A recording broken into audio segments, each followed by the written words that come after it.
Hey everyone, Mike here from Minnesota Shooting Sports. We're back out here at the 50-yard line with the More Money Mark II today. And the reason I'm out here is because I need to zero the Vortex Venom scope that's on it. The B14 that I've been playing around with in the chassis, if you remember, in the past, that B14 used to have this Vortex Venom on it. And when I built the More Money Mark II, I thought it was just, it was ridiculous, but why not throw a $3,000 piece of glass on it? And I used this rifle for the NRL matches that I shot last year, and it did just fine. I shot it in the long gong as well and everything, but I wanted to just change it up this year. So, anyhow, the reason I'm down here is because I need to get the Venom zeroed back up for this platform, and I figured, you know what, let me do a video of me, talking through that instead of just coming out here and doing it. So might be kind of boring stuff, but you know what, I'll bet there's someone out there that might learn something out of it as well. The only dumb question is the question that's not asked, and you'd be surprised, you've probably seen it yourself, the number of times I've come out to the range and help people that were struggling, and it was things that would just be normally blatantly obvious. They've got their scope mounted 90 degrees off, so they're thinking that their windage turret is their elevation. Seen it at this range. Actually think I helped that guy out maybe on this bench. But anyway, I'm going to show you how I zero a scope and just walk through it. Got the downrange camera going. It's a little bit warmer today. It was 17 degrees when I got out of the truck. According to the truck, I didn't bring my normal range bag with all the doodads and whatnot. I just brought the bare minimum to get out here today. So how I do it is I don't even mess around with laser Boresighters or any of that kind of stuff.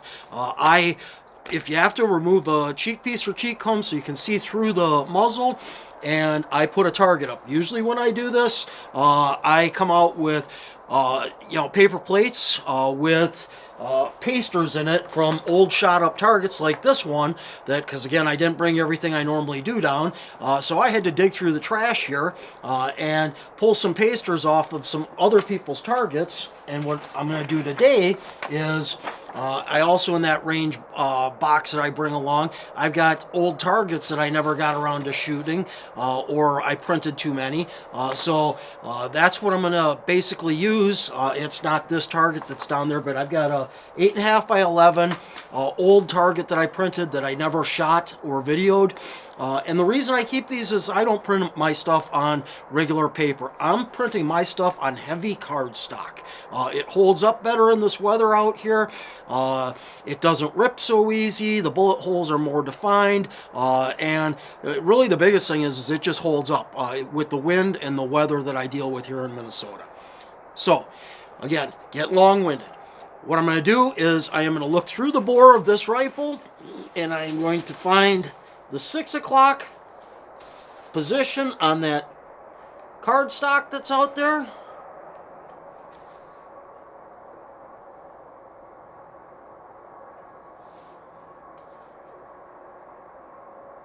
And I am looking bottom of the bore, 6 o'clock, all the way down it. And what I'm seeing at 6 o'clock on the bottom of my bore right now is I'm seeing this line of the paper. So now I'm going to very carefully look through the optic, and I can tell because this has Christmas tree EBR 7C reticle in it. I am about 6 mils too high, and that would make sense because the B14 that this came off of, that was last zeroed for, has a loopholed 20 MOA rail on it. This rail that I put on the More Money Mark II is EGW or something like that, Everyday Gunworks or something, and it is a 30-minute rail. So there's no way this is gonna just pull off of something that's about the same over bore height and slap it on this and have it really close. So what I'm gonna do is I am going to use my handy dandy tool here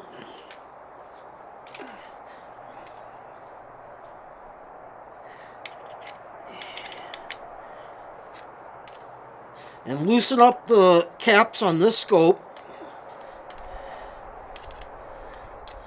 And, you know, everybody's scope is different, how they work and operate. I like vortexes, and this vortex, like many, has a zero stop in it.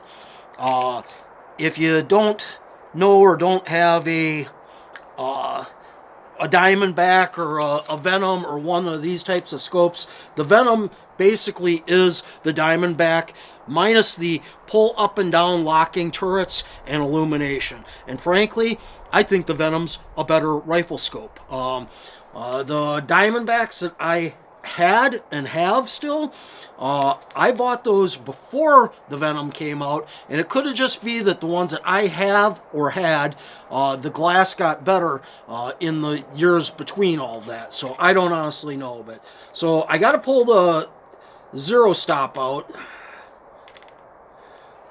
so I can actually move the turrets whichever direction I need to go, which I know is down, so that should be going this way. And when I pulled it off, I set it at 0 so I would know.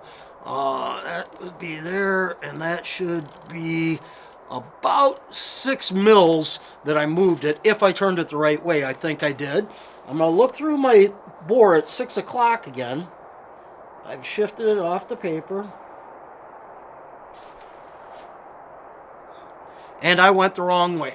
So I need to, which makes sense. It was over. I need to go under. So we will come back to the 0 that I had set it to. And then we will put 6 mils of elevation on, which by adding elevation will be moving my reticle down below the target, which will be bringing it to the 6 o'clock that it needed to be at. I should have thought that through. I'm not that smart. All right, 6 o'clock.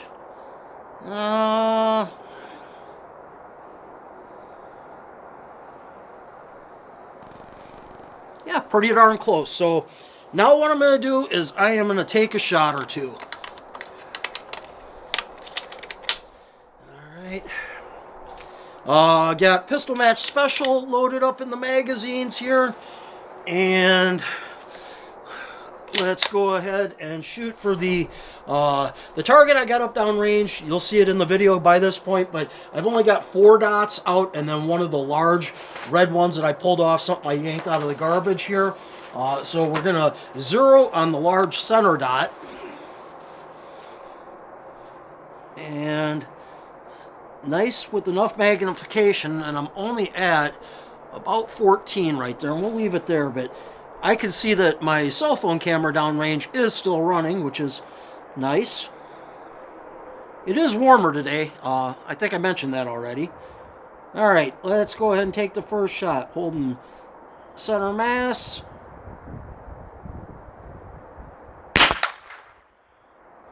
And, all right, I am, according to the Stadia in this, I am 0.5 mil high. So I need to bring the bullet down. So we are going to go down to 5.5. But now that was cold bore too. You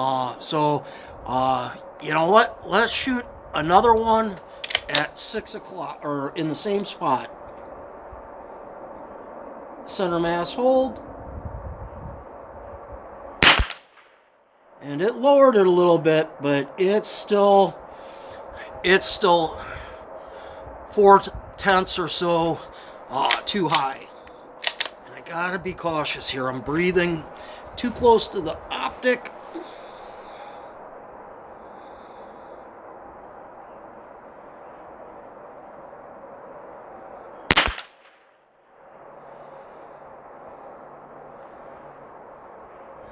Still needs to come down some.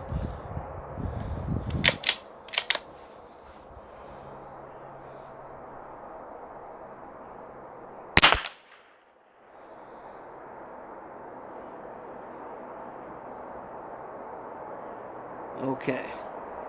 All right. That big paster.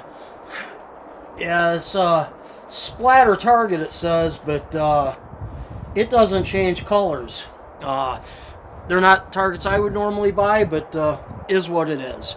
All right, so we are pretty much center mass on the target there, but it is over at 3 o'clock, it looks like to me.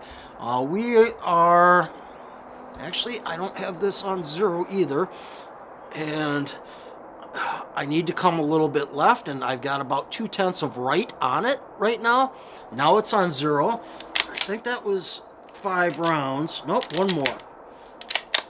All right, let's see if this centers it up.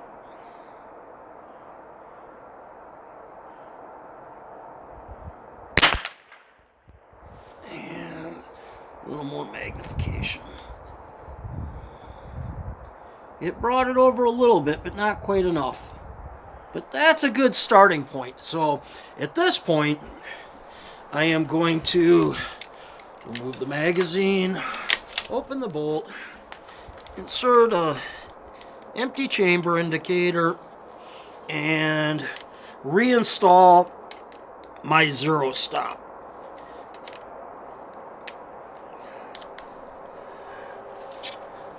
So pull that off, put the 0 stop on, and I'm not going to move cameras around, and you're not going to be able to see it, but it does have an arrow on here. It tells you which direction to spin it until it stops moving when you drop it on, and it says rotate to stop until it stops, and then drop your cap back down, lining up the 0 with the witness mark.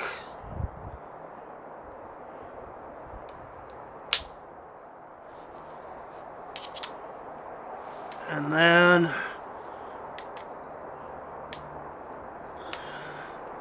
tighten the cap back down.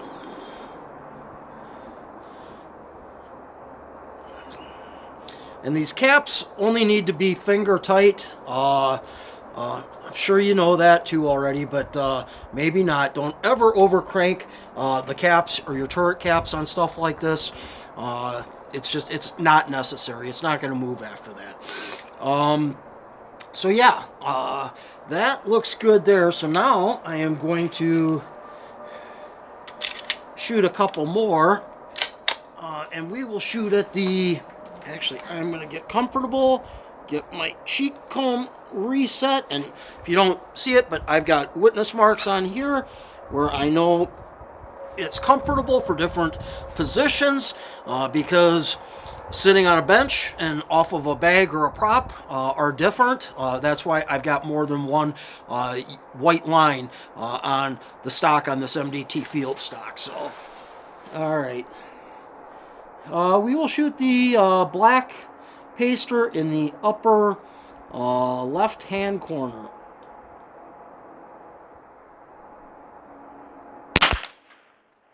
Alright, I was aiming at 6 o'clock on it, and that's where I hit, so let's hold center of it. Yeah, it's 6 o'clock, but you know what? So I need to come up a little bit, so we'll come up a 10th.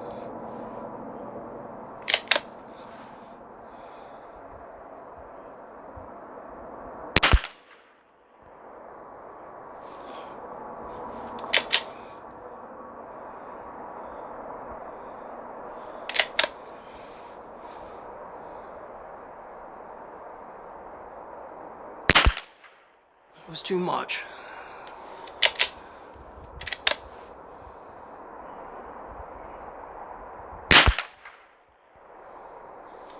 All right, I believe that is 5. So that's close enough. I know I'm 2/10 off right now, but that is... Actually, I'm going to take a couple more shots at the other ones. We'll go to the top right-hand one. You know what?